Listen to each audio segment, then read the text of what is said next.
Morning students.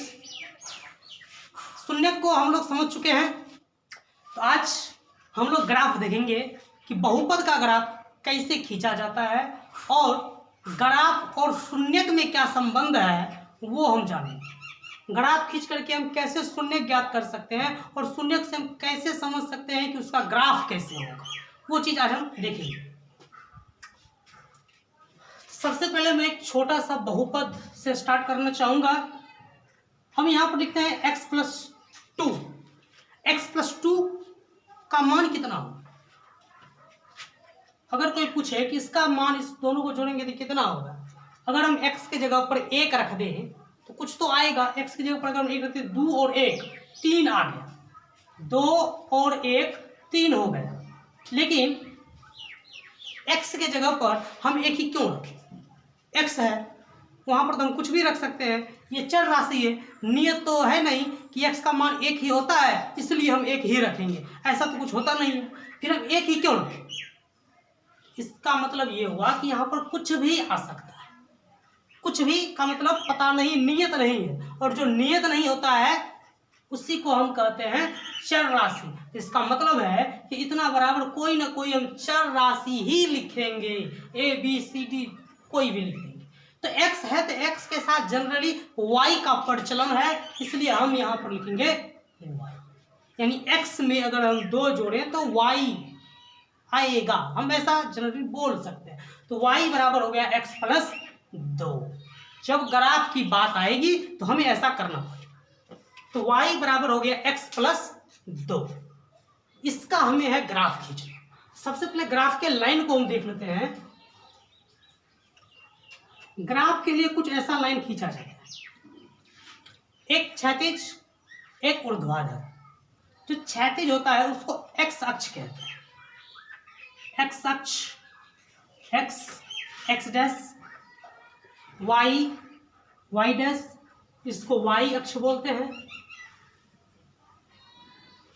अब यहां पर हम देखते हैं जहां जिस बिंदु पर x अक्ष और y अक्ष एक दूसरे को 90 डिग्री पर काटते हैं, समकोण पर काटते हैं, उसको O से सूचित किया जाता है। O मीन्स ओरिजिन, यानी मूल बिंदु ये हो गया।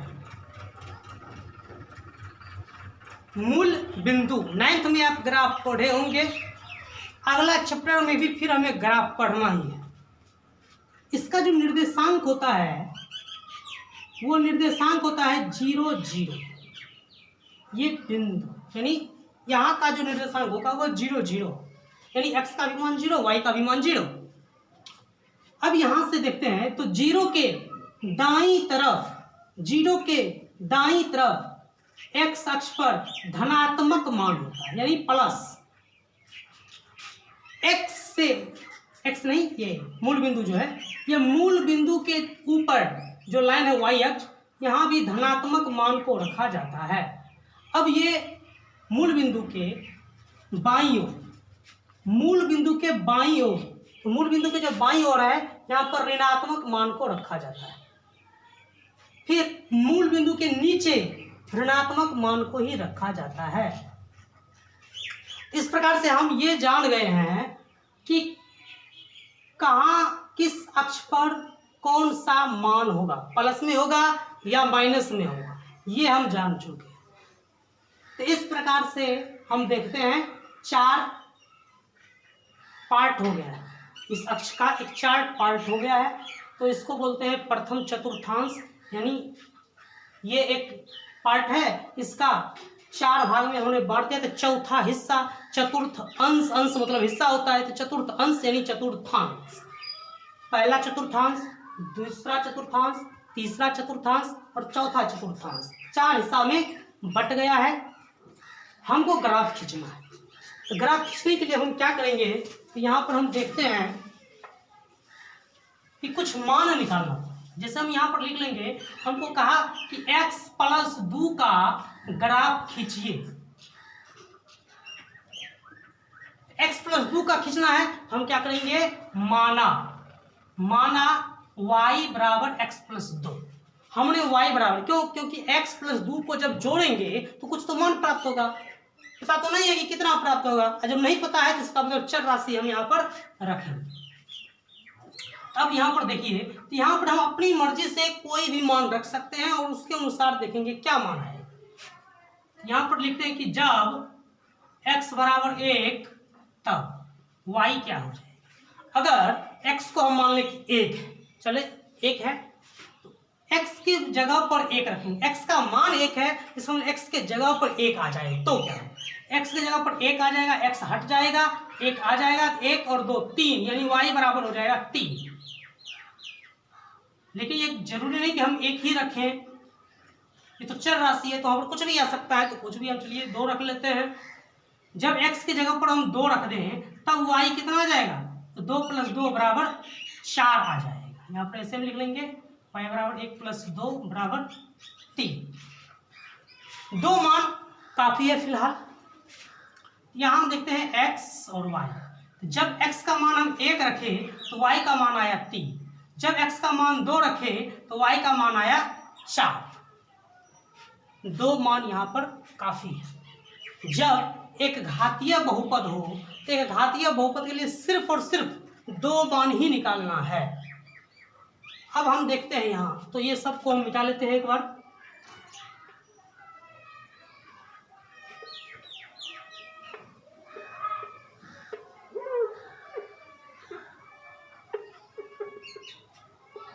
अब देखिए, जैसा कि हम यहाँ बताए हैं, इसका जो निर्देशांक होता है ओरिजिन का यानी मूल बिंदु का, वो 0 0 होता है। हम यहाँ पर मान रखेंगे 1 2 3 4 5।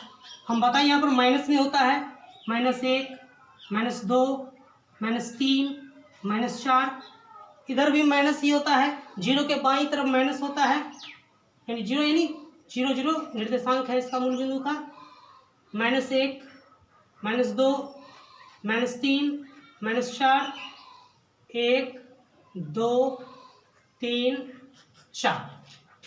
अब हम देख रहे हैं यहाँ x का मान कितना है 1, y का मान कितना है 3, यानी जब x का मान 1 तो y का मान 3, x और 3 को मिलाना है। x का मान 1 है, x का मान 1 यहाँ पर है और y का मान 3, प्लस में दोनों है, इसलिए हमको x इधर देखना है, y इधर देखना है। 1 और 3। अब 1 तो आप दिमाग में ऐसा रेखा चलाइए, जब 1 है तो हम कहेंगे ये लाइन हो गया, y का मान 3 है तो ये लाइन हो गया। तो x 1 का ये लाइन, y का ये लाइन कटेगा कहाँ, 1 के सामने और 3 के सामने, यहाँ ये बिंदु हो गया 1 और 3 का। अब x का मान है 2, तब y का मान 4, तो x 2 y 4, x का मान 2 y का मान 4। तो 2 पर हम लाइन ऐसा खींच दें और 4 पर हम ऐसा खींच दें, देखिए ये कहाँ कटेगा, तो 2 के सामने और 4 के सामने, तो कुछ ऐसा हो जाएगा 2 4, 2 बिंदु हो गया। अब जो ही 2 बिंदु हो गया, आप यहाँ पर स्केल रखेंगे और ऐसे खींच देंगे, तो हम ऐसे अगर लाइन को खींचे तो कुछ ऐसा हो जाए। ये हो गया इस बहुपद का ग्राफ। जब भी आप एक घातीय बहुपद का ग्राफ खींचेंगे, ऐसा ही वन लाइनर आएगा, एक लाइन, एक सीधी रेखा बन जाएगी। इस प्रकार से आप और भी ग्राफ खींच सकते हैं। जैसे हमको दे दिया x - 3, इसका ग्राफ खींचे, तो फिर इसी प्रकार से हम बना लेंगे कि जब y बराबर हो जाएगा तो x के जगह पर अगर हम 1 रखें तो y का मान कितना होगा, 1 - 3 यानी -2।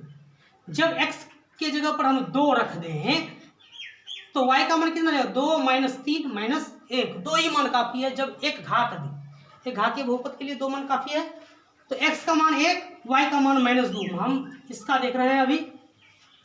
x का मान 1, y का मान -2, x का मान 1, अब -2 है y का, तो हमको नीचे आना पड़ेगा, -2, 1 - 2, 1 के सामने और -2 के सामने, तो हो जाएगा 1 - 2। x का मान 2, y का मान -1, x का मान है 2, y का मान -1, y का मान तो 2 और 1 यहाँ पर कट जाएगा, ये हो जाएगा 2 - 1। तो बिंदु में, निर्देशांक में हमेशा पहले x का मान लिखा जाता है, उसके बाद y का। इस प्रकार से हम मिलाएंगे तो हम देखेंगे ऐसा ग्राफ बनता है। इस प्रकार से ये ग्राफ बन जाएगा। तो जब भी इस प्रकार का एक घातीय बहुपद करते हैं तो हम ग्राफ आसानी से खींच सकते हैं। तो ये था सिर्फ और सिर्फ एक घात का। अब द्विघात और त्रिघात का भी अभी हम ग्राफ देखेंगे, उसका ग्राफ कैसे बनता है। तो देखिए,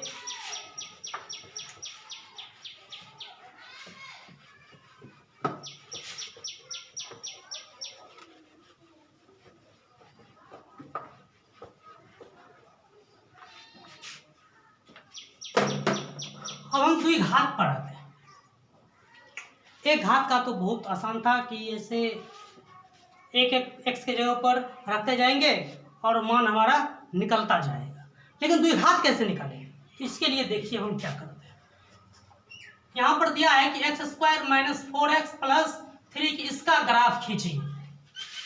अब इसका ग्राफ खींचिए तो इसको हल करेंगे तो क्या आएगा। इसमें तो चर राशि लगा है तो कुछ भी आ सकता है, और कुछ भी का मतलब हमको पता नहीं है क्या आएगा। तो नहीं पता है तो चर राशि, इसका मतलब y बराबर इतना है। तो हम लिख लेंगे यहाँ, माना y बराबर x² - 4x + 3, इतना मान लिए। अब हम मान निकालेंगे तो ऐसे लिखेंगे कि जब x है, x के जगह पर कुछ मान रखेंगे तो y बराबर निकलेगा, इसलिए हम x के जगह पर रखेंगे। x बराबर -2 -1 से हम शुरू कर रहे हैं। चलिए माइनस से माइनस प्लस में भी हम मान रख सकते हैं। जब x बराबर -2 तब y क्या हो जाएगा। तो देखिए x का मान है -2, इसका मतलब जहां जहां x है वहां पर -2 रखना पड़ेगा। -2 का स्क्वायर -4 गुना -2 + 3, माइनस माइनस प्लस हो जाएगा, स्क्वायर है तो माइनस माइनस प्लस, 2 दूनी 4 और माइनस माइनस फिर यहाँ पर प्लस, 4 दूनी 8 + 3 हो जाएगा 8 4 12 3 15। जब x का मान -2 तो y का मान आ गया 15। तो हम पूरा मान यहाँ पर नहीं निकालेंगे, हम चार्ट के माध्यम से आपको समझाने का प्रयास करेंगे। x y एक बार हमने बता दिया है कैसे निकालना है, इसके द्वारा आप सीख गए होंगे कि मान को हम कैसे निकालते हैं।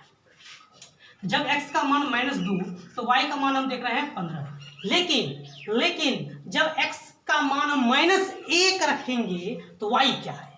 देखिए जब हम x का मान -1 रखेंगे तो देखिए यहाँ पर हमको -1 रखना पड़ेगा।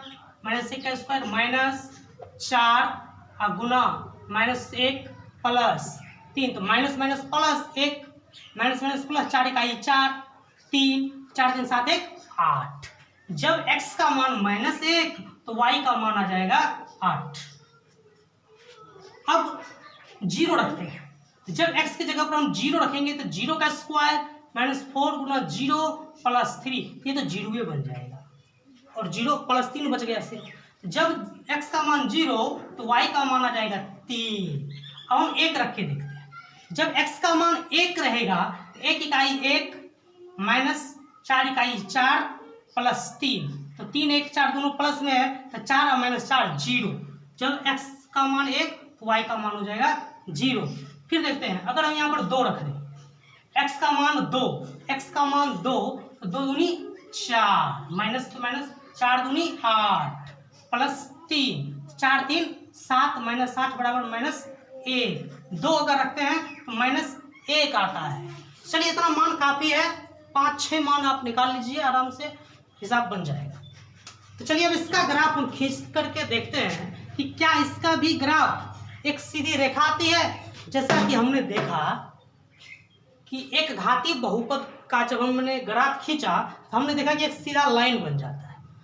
तो द्विघात का जब खींचेंगे तो क्या सीधा लाइन बनेगा या कुछ और आएगा, हम देख लेते हैं।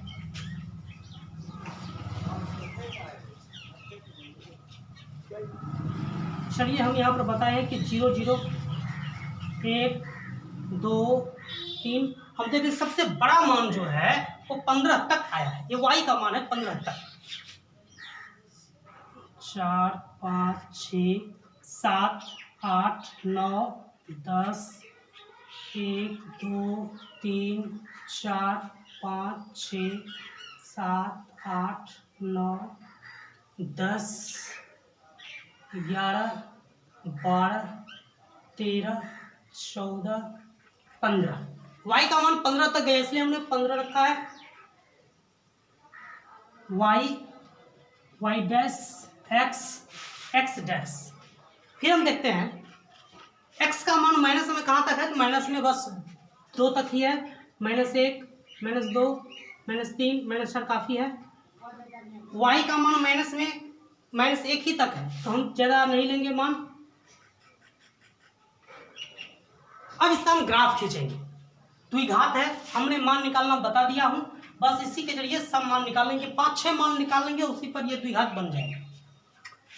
x का मान -2, y का मान 15। x का -2, y का मान 15, तो -2 है तो यहाँ पर हो जाएगा, और y का मान 15 है, यहाँ देख लीजिए। तो -2 और 15 के सामने, चलिए यहाँ पर -2 और 15 के सामने ये हो जाएगा हमारा। इसको हटाइए, मिटा देते हैं। x का मान है -2, तो -2 और 15, ये पहला बिंदु हो गया। उसके बाद x का मान -1, y का मान 8। x का मान -1, y का मान 8। x का मान -1, y का मान -8। चलिए यहाँ पर आ जाए, -1 और 8। उसके बाद देखते हैं x का मान 0 है, y का मान 3। x का मान 0, y का मान 3। जब एक मान 0 हो और दूसरा मान 3 हो, तो जिसका मान है यानी 0 छोड़ करके जो बच गया, तो y हो गया 3, तो सीधे y अक्ष पर चले जाएंगे और 3 को यहाँ इस यही बिंदु हो जाएगा। x तो 0 है, 3, तो ये हो जाएगा 0, 3। फिर हम देखते हैं x का मान 1 और y का मान 0। x का मान 1, y का मान 0, यही बिंदु आ जाएगा 1, 0। हम यहाँ पर बिंदु देख रहे हैं, एक बिंदु हमारा यहाँ है, उसके बाद यहाँ पर बिंदु हो गया है, यहाँ है और यहाँ है। 1, 2, 3, 4, हमने 4 बिंदु अभी तक रख लिया है। अब x का मान 2, y का मान -1। x का मान 2, y का मान -1, देखिए यहाँ आ गया। x का मान 2, y का मान -1, यहाँ आ जाएगा। इसके बाद हम कुछ और भी मान रख सकते हैं। यहाँ पर हम देख रहे हैं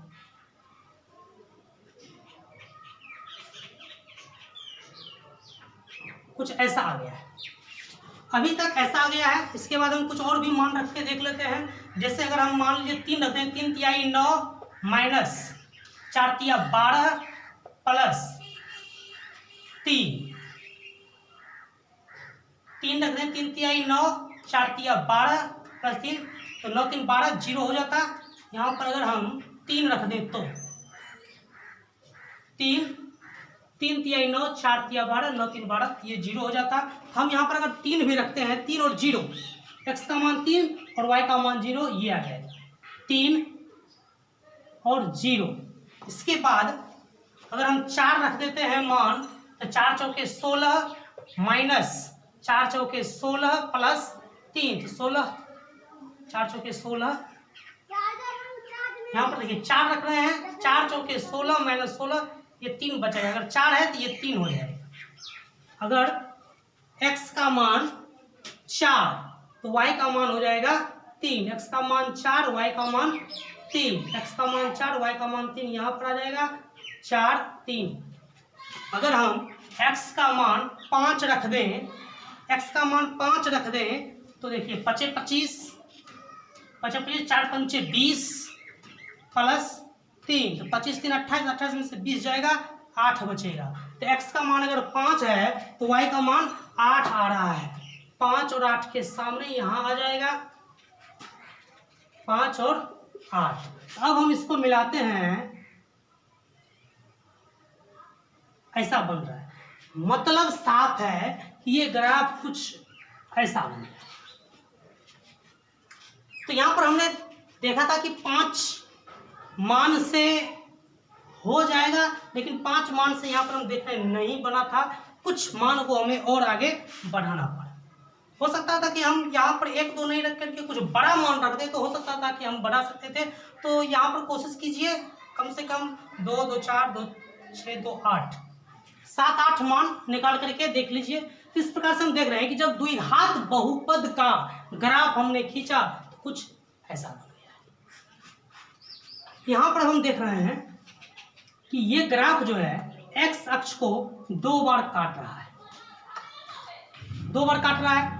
इससे पहले वाला जो हम ग्राफ बनाए थे वो एक्स अक्ष को सिर्फ 1 बार काट रहा था। तो यहाँ पर आप ध्यान दीजिए, मैं समझाने का प्रयास ये कर रहा हूँ कि इस ग्राफ और शून्यक में क्या संबंध है।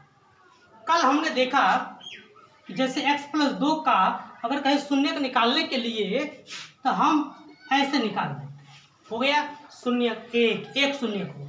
लेकिन जब द्विघात बहुपद का शून्यक निकालते हैं, जैसे कुछ ऐसा है, जब द्विघात बहुपद का निकालते हैं तो हो जाता है प्लस माइनस, यानी +3 और -3। तो द्विघात का जब निकालते हैं तो 2 शून्यक आता है। इसका मतलब है कि जितना घात उतना शून्यक। अगर किसी बहुपद का घात 3 है तो उसके 3 शून्यक होंगे, किसी बहुपद के घात 4 है उसके 4 शून्यक होंगे, किसी बहुपद का घात 5 है तो उसके 5 शून्यक होंगे। अब यहाँ पर एक चीज और हम देख रहे हैं, जब हमने इस टाइप का ग्राफ खींचा तो लाइन एक्स अक्ष को एक ही बार काट रहा था। जब हमने द्विघात बहुपद का ग्राफ खींचा तो एक्स अक्ष को 2 बार काट रहा है। इसका मतलब है कि शून्यक और ग्राफ में भी कुछ संबंध है। जितना शून्यक होगा ग्राफ का लाइन एक्स अक्ष को उतना बार प्रतिच्छेद करेगा। अगर एक घातीय बहुपद है तो ग्राफ का लाइन एक्स अक्ष को सिर्फ 1 बार काटेगा। अगर द्विघात बहुपद है तो ग्राफ का लाइन एक्स अक्ष को 2 बार काटेगा। अगर वो एक्स चर में बहुपद हो तब, अगर हम y चर के रूप में बहुपद ले लें तो फिर वो ग्राफ का लाइन y अक्ष को काटेगा, ना कि x अक्ष को। x चर का मतलब ये हुआ कि वह बहुपद जिसमें चर राशि x है तब ग्राफ का लाइन x अक्ष को ही काटेगा। और अगर बहुपद में चर राशि y है, जैसे y + 2 हो जाता तब हमको लिखना पड़ता x बराबर। तो जब चर में y का मान आ जाता तो वो y अक्ष को काटता। तो इस प्रकार से हम देख रहे हैं कि जितना घात उतना शून्यक और उतना बार ग्राफ का लाइन x अक्ष को काटेगा। ये संबंध हम देख लिए। तो यहाँ से अब हम ये स्पष्ट कर सकते हैं कि अगर हम त्रिघात बहुपद का ग्राफ खींचेंगे तो ग्राफ का लाइन जो होगा वो x अक्ष को 3 बार काटेगा। तो देख लेते हैं कैसे, एक ग्राफ निकाल करके हम देख लेते हैं। तो चलिए हम त्रिघात बहुपद का ग्राफ खींचते हैं।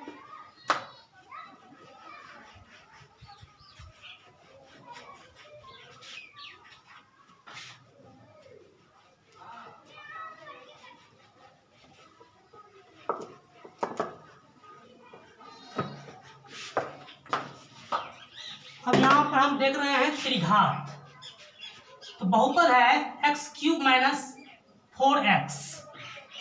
चूंकि हम पूरा फॉर्म में नहीं लिए हैं, अगर पूरा फॉर्म लेते तो मान निकालने में थोड़ा सा ज़्यादा मुश्किल होता, इसलिए एक छोटा सा फॉर्म ले लिया। तो हम मान लेते हैं यहाँ माना y बराबर x³ - 4x। अब इसका मान निकालेंगे फिर हम ग्राफ खींचेंगे। चलिए हम शुरुआत करते हैं। यहाँ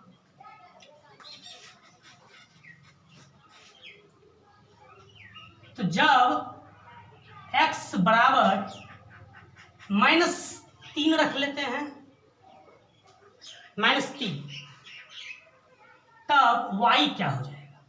जब x के जगह पर -3 रखेंगे तो y बराबर क्या होगा, तो x की जगह पर हम -3 रखेंगे, -4 गुना -3, तो 3 × 9, 9 × 27, माइनस माइनस प्लस और फिर एक और माइनस आ गया है, तो minus plus minus 27, minus minus plus 4 × 12 हो जाएगा, यहाँ -15। इस प्रकार से आप ग्राफ का ये जो मान हम निकालेंगे, हल करेंगे, वो और ज्ञात कर सकते हैं आप। फिलहाल हम यहाँ देख रहे हैं चार्ट के द्वारा मैं बनाने का प्रयास कर रहा हूँ। यहाँ पर हम देख रहे हैं कि जब हम x का मान -3 रखे तो y का मान आया -15। जब x के जगह पर -2 रखेंगे तब क्या होगा, तो 2 दूनी 4 और 4 दूनी 8, -8 आएगा। -4 दूनी 8, -8, तो 8 माइनस माइनस प्लस 8 बराबर 0, -2 तो ये आ जाएगा 0। दूनी 4 दूनी 8 और 4 दूनी 8, 0 हो जाएगा। अगर हम -1 रखें तब क्या होगा, तो -1 रखेंगे तो माइनस हो जाएगा, और माइनस माइनस प्लस 4, ये हो जाएगा 3। अगर हम 0 रख दें तो क्या होगा, 0 ही हो जाएगा, ये भी 0 रह जाएगा। उसके बाद अगर हम 1 रख दें तो क्या होगा, 1 और -4 इकाई 4, -3 हो जाएगा। 2 रख दें तो 2 दूनी 4 दूनी 8, 4 दूनी 8, 0 हो जाएगा। अगर 3 रख दें तो 3 तिया 9 तिहाई 27, 4 तिहाई 12, 15 हो जाएगा। चलिए यहाँ पर हम समाप्त करते हैं और ग्राफ खींचते हैं। अब यहाँ देख रहे हैं, हम जानते हैं कि इसको मूल बिंदु कहा जाता है और इसका निर्देशांक 0 0 होता है। तो हम देखते हैं x का मान -3 से लेकर के 3 तक है, तो इससे हम ज़्यादा आगे नहीं बढ़ेंगे। -1, -2, -3, -4, 1, 2, 3, 4, ये हो गया x dash, x, y, y dash. y का मान हम देख रहे हैं -15 से +15 तक है, तो मान कुछ छोटा करना पड़ेगा। 1, 2, 3, 4, 5, 6, 7, 8, 9, 10, 11, 12, 13, 14, 15। माइनस में भी -1, -2, -3, -4, -5, -6, -7, -8, -9, -10, -11, -12, -13, -14, -15। हम जितना मान की आवश्यकता है हर मान को हमने यहाँ पर दर्शा दिया है। अब हमको ग्राफ खींचना है। x का मान -3 है, x का मान -3, y का मान -15, दोनों माइनस में ही है। x का मान -3, y का मान -15, 3 के सामने आएंगे और -15 के सामने आएंगे, तो यहाँ पर आना पड़ेगा -3 -15। अब देखते हैं, साफ इसको लिख देते हैं, -3 और -15। x का मान -2, y का मान 0, x का मान -2, y का मान 0, x का मान -2, y का मान 0, तो जिसका मान रहे वहीं पर वो बिंदु बन जाता है, -2 0। उसके बाद हम देखते हैं,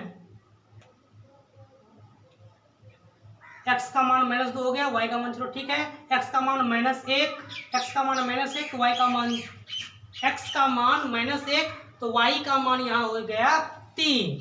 x का मान -1, y का मान 3, यहाँ देखिए यहाँ पर आ जाएगा 3, -1, 3। उसके बाद देखते हैं 0 0, ये हो गया 0 0, तो है ये स्पष्ट ही है 0 0। तो देख लीजिए यहाँ पर हमारा पहला बिंदु यहाँ होना, दूसरा बिंदु यहाँ, तीसरा बिंदु यहाँ। उसके बाद हम देखते हैं 1, जब x का मान 1 तो y का मान -3, जब x का मान 1 y का मान -3 यहाँ पर आ जाएगा 1 -3। जब x का मान 2 y का मान 0, जब x का मान 2 y का मान 0 यहाँ आ जाएगा तो 0। देखिए कैसे चल रहे हैं, ऐसे चले, ऐसे आए, अब ऐसे जा रहे हैं। x का मान 3 y का मान 15, x का मान 3 y का मान 15, x का मान 3 y का मान 15, यहाँ पर आना पड़ जाएगा 3 और 15। अब जब इसको मिलाएंगे कैसे जाएंगे, जैसे जैसे बिंदु रखे थे, तो देख लीजिए ऐसे,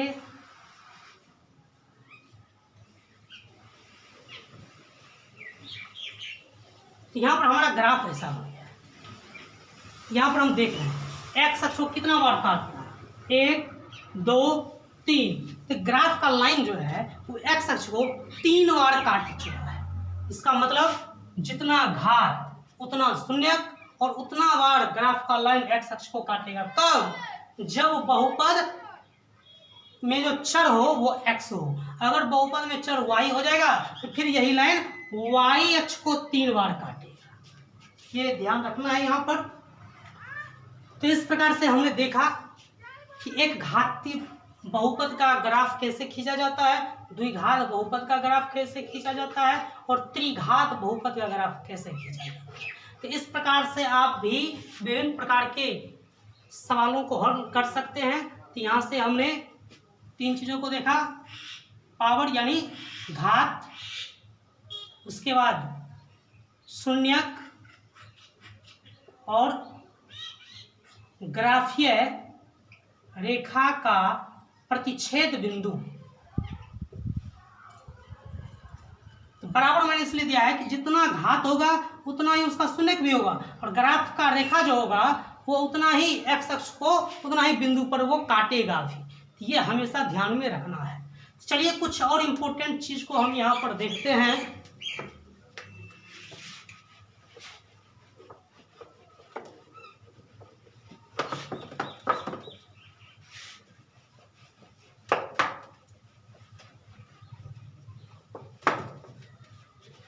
तो मूल रूप से हम द्विघात बहुपद को देखते हैं। द्विघात बहुपद, द्विघात बहुपद का भी हम ग्राफ खींचे हैं। हम देखें कि द्विघात बहुपद का ग्राफ ऐसे आया है। जरूरी नहीं है ऐसे ही आए, ऐसे भी आ सकता है। कब ऐसे आएगा और कब ऐसा आएगा, इसको समझने के लिए पहले किसी द्विघात बहुपद को समझिए।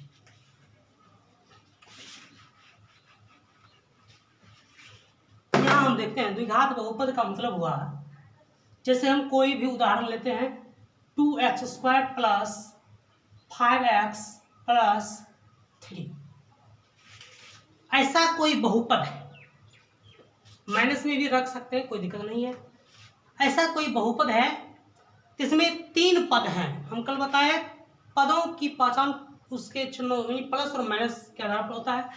1 2 3 पद है, और प्रत्येक पद जिसमें चर राशि हो तो उसका एक गुणांक भी होता है। जैसे x² का गुणांक हो गया 2, x² का गुणांक, x का गुणांक हो गया 5, ये तो अचर राशि है, इसका गुणांक। तो ये 2 हो गया a, 5 हो गया b, और ये हो गया c। कहने का मतलब ये हुआ कि x² के गुणांक को हम a मान लेते हैं, x के गुणांक को हम b मान लेते हैं, अचर राशि को c मान लेते हैं। a बराबर 2, b बराबर 5, c बराबर 3 हो गया। अब यहां पर एक चीज हम देखते हैं, a तो इतना है ही, एक सूत्र आपको आगे पढ़ना पड़ेगा, फिलहाल मैं बतला देता हूं, b² माइनस 4ac। आगे जब हम पढ़ेंगे इसको विविक्त कर कहा जाता है, यानी विविक्त कर का ये सूत्र है। आगे हम इसकी डिटेल से चर्चा करेंगे। फिलहाल आप यहाँ पर सिर्फ देखिए कि ये एक सूत्र है, और सूत्र है इसका मतलब इसका कुछ मान होगा। जब हम ऐसे रूप में लिखते हैं इसका मतलब हुआ कि इसके गुणांक और अचर राशि को इस रूप में व्यवस्थित करके हमको ये बताना कि उसका मान कितना आता है। b² है तो b का मान कितना 5, 5 का स्क्वायर, माइनस है तो माइनस 4 गुना a का मान 2, c का मान 3, तो कुछ तो मान आएगा। तो 5 25 माइनस 4 दूनी 8, 8 या 24, यहाँ पर हम देख रहे हैं 1 आया। 1 क्या है? 1 धनात्मक राशि है, धनात्मक संख्या है, प्राकृत संख्या है। चलिए हम ये तो यहाँ पर देख लिए कि एक धनात्मक आया, लेकिन क्या हमेशा धनात्मक आएगा? ऐसी कोई गारंटी नहीं। ऋणात्मक भी आ सकता है, शून्य भी आ सकता है। इसका मतलब यहाँ पर b² माइनस 4ac 3 रूपों में आ सकता है, या तो धनात्मक आए, या तो धनात्मक, या शून्य, या ऋणात्मक, यानी इसको हम विवेचक बोलते हैं। आगे हम पढ़ेंगे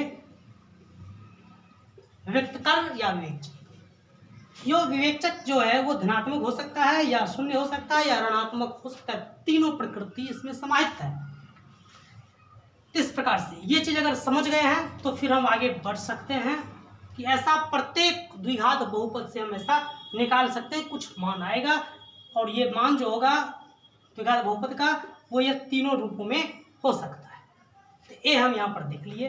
उसके बाद बी स्क्वायर माइनस 4ac भी निकाल लेते हैं। अब आगे देखिए, अभी हमको समझना है कि ग्राफ का रेखा जो होगा द्विघात बहुपद का, ऊपर की ओर कभी खुला रहता है कभी नीचे की ओर, तो वो कैसे होता है तो वो हमें देखना है। सबसे पहले शर्त है कि पहला शर्त, जब ए, ध्यान दीजिए, जब ए यानी ए ये 0 से बड़ा हो, इसका मतलब ये हो गया कि धनात्मक हो। जब 0 से बड़ा तथा बी स्क्वायर माइनस 4ac भी 0 से बड़ा हो तो क्या होगा? ध्यान दीजिए, जब a 0 से बड़ा हो यानी धनात्मक हो और बी स्क्वायर माइनस 4ac विविक्त कर 0 से बड़ा हो, तब ग्राफ का लाइन देखिए ऐसा हो जाएगा। ग्राफ का लाइन ऐसा ही होगा, ये ध्यान दीजिए। दूसरा, हो सकता है कि a यानी ये एक्स स्क्वायर जो गुणांक है वो धनात्मक नहीं हो, ऋणात्मक हो जाए, शून्य तो हो नहीं सकता। अगर शून्य होगा तो फिर ये द्विघात बहुपद नहीं रह जाएगा। अगर हम ऐसा लिख दें तो 0 दे दे जिसको 0 बना देगा, और 0 जब ये बन गया तो इतना ही बचेगा, इतना बच गया तो एक घातीय बहुपद हो जाएगा, फिर वो द्विघात बहुपद नहीं रहेगा। इसलिए 0 के बराबर तो हो ही नहीं सकता। इसका मतलब कि अब a जो होगा या तो प्लस में होगा या माइनस में होगा। तो माइनस का मतलब 0 से छोटा, तो जब a 0 से छोटा हो और बी स्क्वायर माइनस 4ac 0 से बड़ा ही हो, तब जो ग्राफ होगा वो देखिए ऐसा होगा। ये ग्राफ ऐसा बन जाएगा, ऐसा ग्राफ बन जाएगा, मतलब नीचे की ओर। कब बनेगा? जब एक्स स्क्वायर का गुणांक ऋणात्मक होगा, साथ ही बी स्क्वायर माइनस 4ac 0 से बड़ा होना चाहिए। ये दो शर्त हमेशा चलेगा।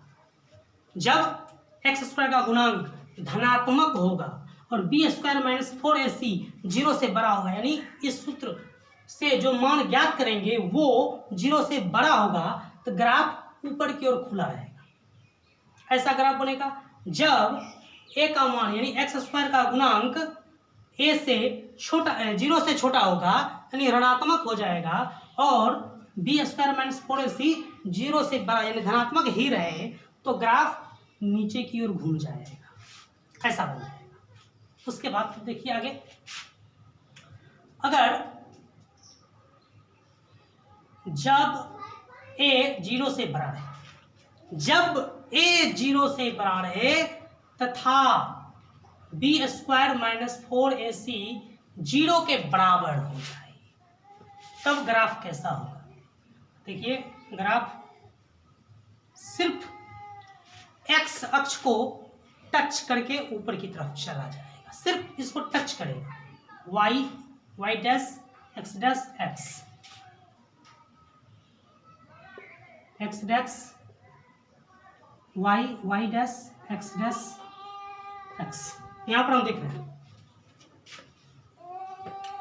कि अगर 0 से बड़ा हो a और बी स्क्वायर माइनस 4ac 0 के बराबर हो, तब ऐसा हो जाएगा, यानी इसका शून्यक जो निकलेगा दो, चूंकि द्विघात है तो दो शून्यक निकलेगा, लेकिन दोनों शून्यक बराबर हो। अगर ये बराबर 0 के, यहाँ पर दोनों शून्यक बराबर होगा। यहाँ पर हम लिख देते हैं स्टार में कि इस स्थिति में दोनों शून्यक बराबर होंगे, दोनों शून्यक बराबर होंगे इस स्थिति में। इसमें दोनों शून्यक बराबर नहीं होगा, दोनों शून्यक अलग अलग होगा। इस स्थिति में दोनों शून्यक बराबर होंगे। चौथा में देखिए कि जब a का मान 0 से छोटा हो जाए तथा बी स्क्वायर माइनस 4ac 0 के बराबर रहे, तब ग्राफ कैसा होगा? इसका उल्टा होगा, ऐसा। लेकिन वही बात, सिर्फ एक्स अक्ष को टच करेगा। वाई डैश सिर्फ जब बी स्क्वायर माइनस 4ac बराबर होगा ये टच, तो टच करने का मतलब है कि दो शून्य तो आ रहा है लेकिन दोनों शून्य बराबर है, बराबर इसलिए टच कर रहा है। पांचवा स्थिति देखिए कि जब a 0 से बड़ा हो तथा बी स्क्वायर माइनस 4ac, यहां पर देख रहे हैं 0 से बड़ा हो चुका है, 0 के बराबर हो चुका है, अब तो 0 से छोटा की बात है। 0 से छोटा हो जाए तब ग्राफ कैसा होगा, तो देखिए तब ग्राफ ऐसा हो जाएगा, ये इसको ना तो टच करेगा ना ही क्रॉस करेगा।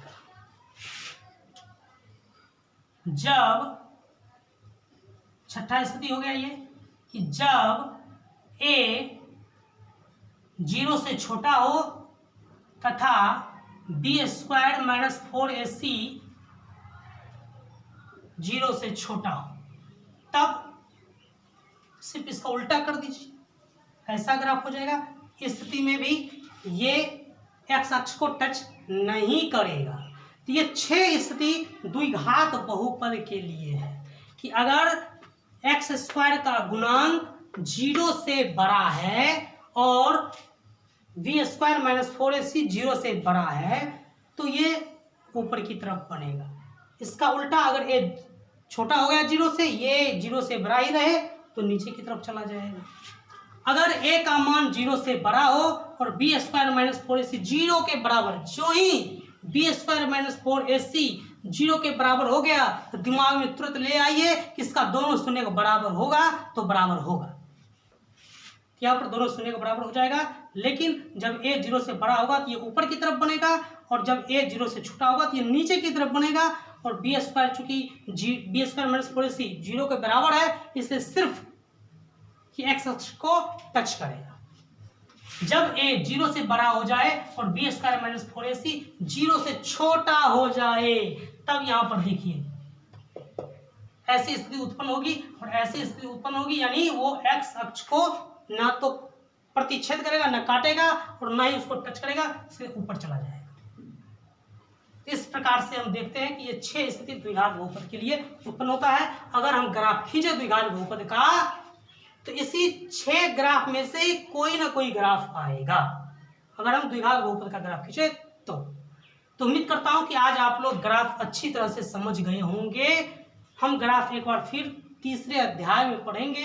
फिलहाल ये बहुपद का था, तो इतना मैं पढ़ा के आज का क्लास ऑफ करता हूँ। धन्यवाद।